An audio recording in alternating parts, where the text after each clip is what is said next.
بسم اللہ الرحمن الرحیم۔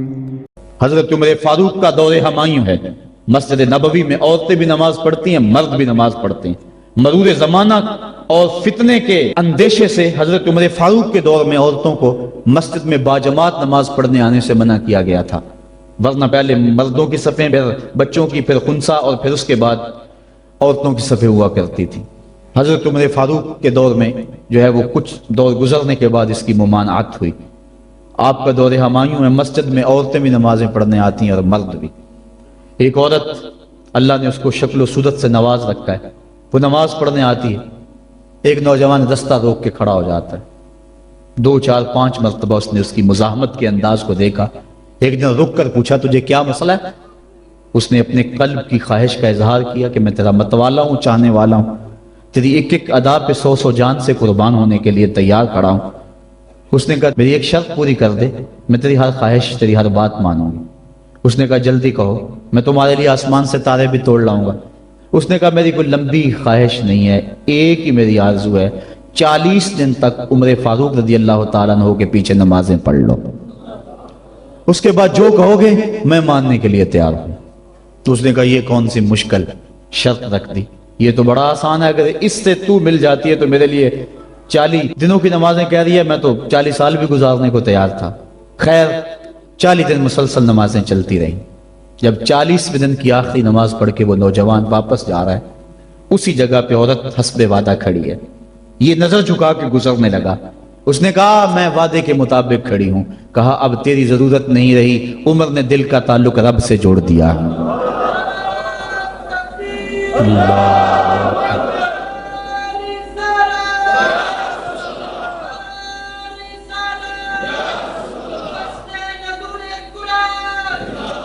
اگر ہم 40 سال ہمارے پیچھے لوگ نمازیں پڑھتے رہیں اور ان میں تبدیلی نہ آئے تو پھر ہمیں سوچنا چاہیے نا، مجھے سوچنا چاہیے کہ 40 سال ہو گئے ایک بندہ میرے پیچھے نماز پڑھا، اس میں تبدیلی نہیں آ رہی۔ 40 دن نماز پڑھی، قرآن دل سے نکلا اور زبان کے ذریعے سے دل میں پیوست ہو گیا، دل کی دنیا بدل گئی۔ کاش کہ وہ لوگ دوبارہ منصہ شہود پہ آ جائیں اور وہ لوگ دوبارہ مسلوں کی زینت بن جائیں، جن کے لبوں سے قرآن جب نکلتا ہے تو فرشتے بھی آفرین آفرین کرتے ہیں، اور قرآن دلوں پہ اثر کرتا ہے اور دلوں کے زنگ اترتے ہیں اور روحوں کو قرار ملتا ہے۔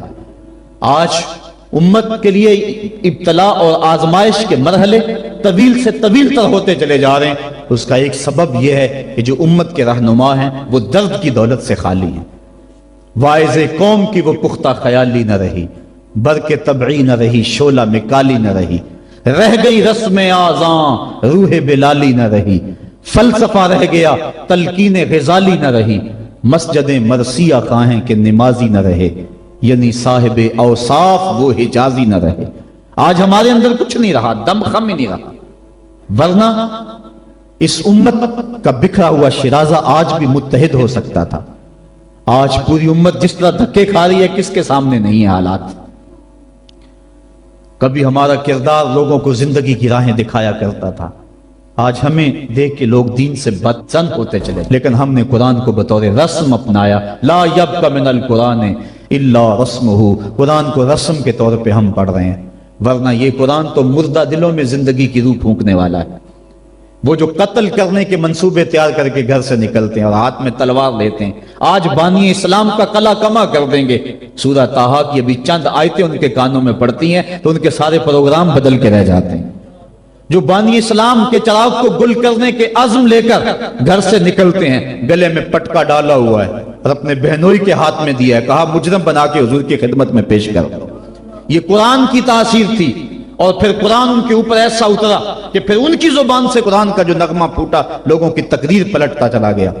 انہوں نے کہا کہ اے صالح، ہم آپ سے برا شگون لیتے ہیں، معاذ اللہ کہا کہ ہم آپ کو منحوس خیال کرتے ہیں، اور جو تیرے ساتھ ہیں ان کو بھی ہم منحوس خیال کرتے ہیں۔ یہ عجیب قوموں کا مزاج ہے کہ جو وجود برکت والے ہوتے ہیں وہ ان وجودوں کو اور ان پاک باز ہستیوں کو مٹانے کی آرزو میں لگے ہوتے ہیں کہ یہ وجود مٹ جائیں، حالانکہ ساری روشنیاں اور سارے اجالے معاشرتوں میں پاک لوگوں کے دم سے ہوتے ہیں، لیکن یہ شروع سے ہوتا آیا ہے کہ لوگوں نے پاک باز لوگوں کے اوپر تان و تشنیع کے تیر بھی برسائے اور ان کے تقوی کو نشانہ تضحیک بنایا اور ان کی زندگی کے تقدس معاب لمحوں پر انگلیاں اٹھائیں۔ تو انہوں نے کہا کہ اے صالح، ہم تمہیں معاذ اللہ منحوس خیال کرتے ہیں اور تمہاری قوم کو، تمہارے ساتھ جو لگے ہوئے لوگ ہیں ان کو بھی ہم منحوس خیال کرتے ہیں۔ یہ عموماً جو جہلا ہوتے ہیں ان میں یہ ایک تصور ہوتا ہے کہ فلاں چیز منحوس ہے، فلاں چیز منحوس ہے۔ یہ کسی علاقے میں الو کو منحوس خیال کیا جاتا ہے، کسی میں یہ ہے کہ یہ بلی راستہ کاٹ گئی ہے تو یہ منحوس ہو گیا ہے۔ اس طرح کی باتیں اسلام نے اس کی نفی کی ہے اور یہ توکل کے منافی چیزیں ہیں۔ کوئی جو ہے وہ منحوس نہیں ہے، بلکہ دنوں کو منحوس خیال کیا جاتا ہے۔ بعض لوگ منگل کے دن کو منحوس خیال کرتے ہیں، بعض اطراف کو، سمتوں کو لوگ جو ہے وہ منحوس خیال کرتے ہیں، بعض لوگوں کو منحوس خیال کرتے ہیں کہ صبح صبح یہ مل گیا ہے اب سارا دن برا ہی گزرے گا۔ ایسا نہیں ہے، اللہ تعالیٰ پر توکل کرنا چاہیے، اور نہ کوئی دن منحوس ہے اور نہ کوئی شب منحوس ہے اور نہ کوئی وقت منحوس ہے۔ جو منحوس ماننے پہ آئے تو معاذ اللہ انہوں نے پیغمبر کو بھی منحوس قرار دے دیا، اور پاک باز ہستی کے عالی مرتبت صحابہ کو بھی انہوں نے جو ہے وہ منحوس قرار دے دیا، اور کہا کہ ہم برا شگون لیا تم سے اور تمہارے ساتھیوں سے۔